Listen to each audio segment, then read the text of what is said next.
programang ito ay rated SPG. Striktong patnubay at gabay ng magulang ang kailangan. Maaaring may masiselang tema, lengguwahe, karahasan, sexual, horror o droga na hindi angkop sa mga bata. Natatakot si Lynette para kay Annalyn dahil sa gagawing medical mission sa loob ng city jail kung saan nakakulong si Moira. Ano kaya ang maaaring gawin ni Moira kay Annalyn? Magandang araw at eto na nga tayo sa ating pinakaabangang tagpo sa Abot Kamay na Pangarap. Welcome to my channel. Please don't forget to like, comment, and click the bell button para lagi kayong updated sa aking mga videos. Samantala sa city jail pagkatapos kausapin ni Giselle at Annalyn si Moira at humingi ito ng paumanhin kay Annalyn dahil wala silang napala kay Moira dahil ang buong akala ni Giselle ay handa na sabihin ni Moira kung sino ang kakampi niya at kung sino-sino ang dapat parusahan sa nangyari sa lolo niya. Naunawaan naman ni Annalyn ang tita Giselle niya pero iba naman ang naging pakay ni Annalyn kay Moira. Gusto niyang makita si Moira kung taos puso ba talaga ang paghingi niya ng tawad para meron siyang makwento kay Zoe. Ngunit nagdadalawang isip pa din si Annalyn na paniwalaan si Moira dahil hindi niya alam kung totoo ba ang ipinapakita niya o magaling lang siyang umarte. Sabi ni Giselle na alam mo naman si Moira, magugunaw muna ang mundo bago pumuti ang budhi nun. Habang magkausap ang dalawa, nagkaroon naman ng aksidente sa loob ng kulungan. Isang inmates ang nangangailangan ng tulong, kaya dali-dali naman humingi ng saklolo ang pulis kay Annalyn dahil alam niya na isang doktor ito. At agad naman pumasok si Annalyn sa loob. Hindi na siya nag-aksaya ng panahon at agad niyang ginawa ang medical procedures na kinakailangan niya. At nasaksihan ng lahat ng mga inmates at si Moira ang ginawa ni Annalyn sa kasamahan nila kaya tuwang-tuwa at nagpalakpakan sila dahil sa nagawang iligtas ni Annalyn ang buhay ng kasamahan nila. At dahil sa ginawa ni Annalyn, gusto na ng mga bilanggo na magpa-check up sa kanya. Kaya sa nakita ni Warden, nakiusap siya kay Annalyn kung maaari siyang gumawa ng isang medical mission para sa mga bilanggo sa loob ng kulungan.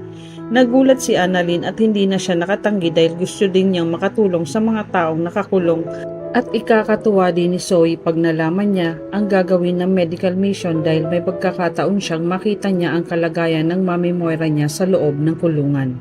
Samantala sa kulungan kausap ni Jingay si Moira at hinangaan ni Jingay ang ginawang pagligtas ni Annalyn sa kasamahan nila. Nabanggit ni Moira na magaling talagang doktor si Annalyn at siya ang pamangkin ko. Dahil sa mga ginawa ko sa kanila ay hindi nila ako mapatawad. Kaya napaiyak si Moira. Hindi niya alam kung sasabihin niya na ba ang totoo kay Giselle at Annalyn para tuluyan na siyang mapatawad ng mga ito. Naawa si Jingay kay Moira at sinabihan niya ito na kung ang tanging paraan upang mapatawad kanila ay sabihin mo ang katotohanan sa kanila. Bigla naman napatingin si Moira kay Jingay. Naisip niya, gustuhin man niya pero madadamay si Zoe.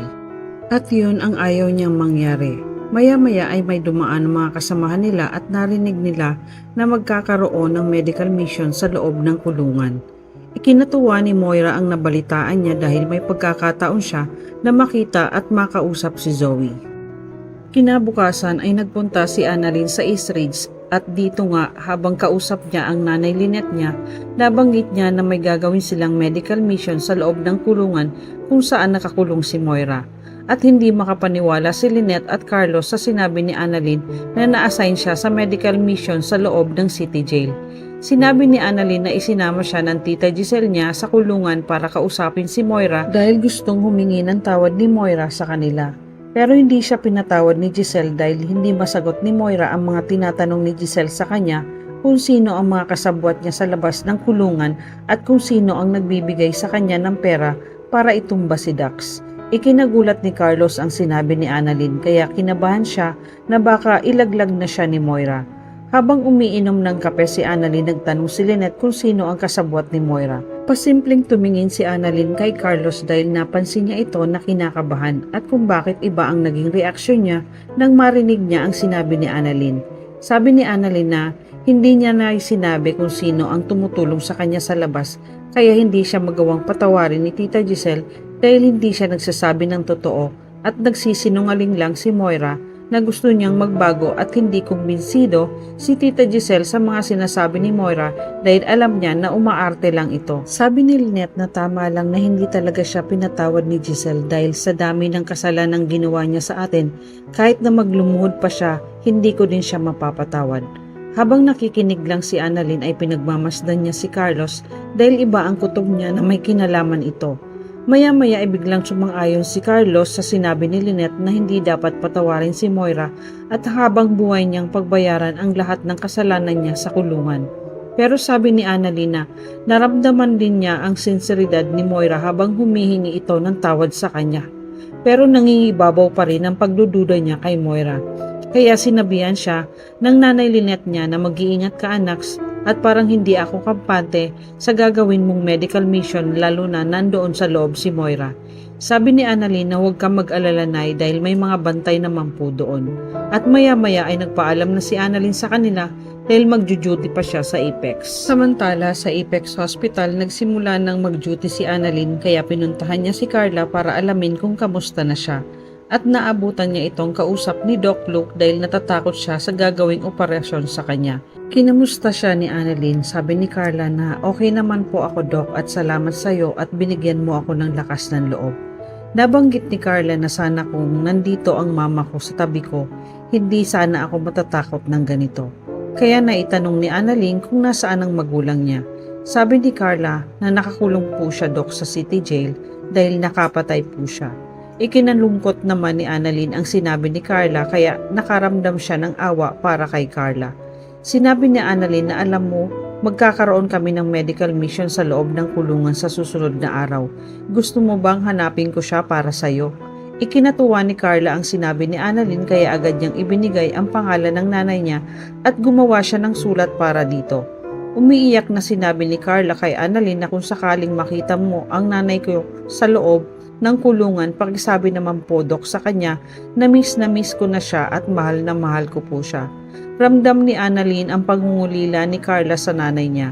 Gustuin man niyang makasama ito sa oras ng operasyon niya ay hindi niya magawa dahil nakakulong ito. Nauunawaan ni Annalyn ang nararamdaman ni Carla kaya ipinangako niya kay Carla na hahanapin niya ang nanay niya at sisiguraduhin niya na maibibigay sa kanya ang sulat at mensahe na para sa nanay niya. At ipinagpasalamat naman ito ni Carla kay Annalyn. Samantala sa East Ridge hindi mapakali at ipinag-aalala pa din ni Lynette ang gagawing medical mission ni Annalyn sa loob ng kulungan. Natatakot siya dahil alam niyang naandun si Moira. Sa kakaisip ni Lynette hindi niya namalayan ang pagdating nila Chang Susan at Josa.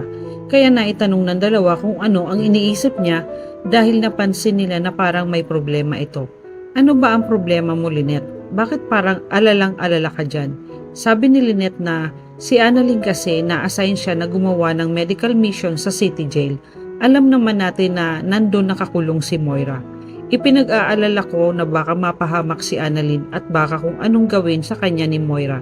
Sabi ni Chang Susan kay Lynette na huwag ka mag-alala dahil may mga pulis naman doon na magbabantay at hindi naman sila pababayaan sa loob. Hindi naman lahat ng nasa preso masama. Minsan nga, nandun ang mas mababait. At sinang-ayunan naman ni Josa ang sinabi ni Chang Susan. Ngunit hindi pa din maaalis ang pangamba ni Lynette para kay Annalyn dahil iniisip niya na paano kung nagpapanggap lang si Moira tapos naghahanap lang siya ng magandang pagkakataon para makaganti sa kanilang mag-ina. Napaisip naman bigla si Chang Susan na may posibilidad nga ang iniisip ni Lynette kaya nag-aalala din siya at bigla niyang nasabi na paano to ngayon si Annalyn na ang pumapasok sa lungga ni Moira. Kaya natigilan si Lynette at iniisip niya na pigilan niya si Annalyn na sumama sa medical mission o kaya kausapin nila si Giselle na dapat huwag palapitin si Moira kay Annalyn at bantayan ito ng maigi.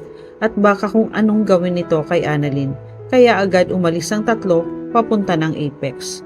Sasabihin na kaya ni Moira kung sino ang tumutulong sa kanya para patawarin na siya ni Giselle? Ano ang maaaring gawin ni Moira kay Annalyn sa loob ng kulungan? At sino ang ina ni Carla sa loob ng kulungan? Yan ang ating pakaabangan dito lang sa Abot Kamay na Pangarap. Huwag bibitiw at huwag kalimutan mag-subscribe. Maraming salamat po and God bless.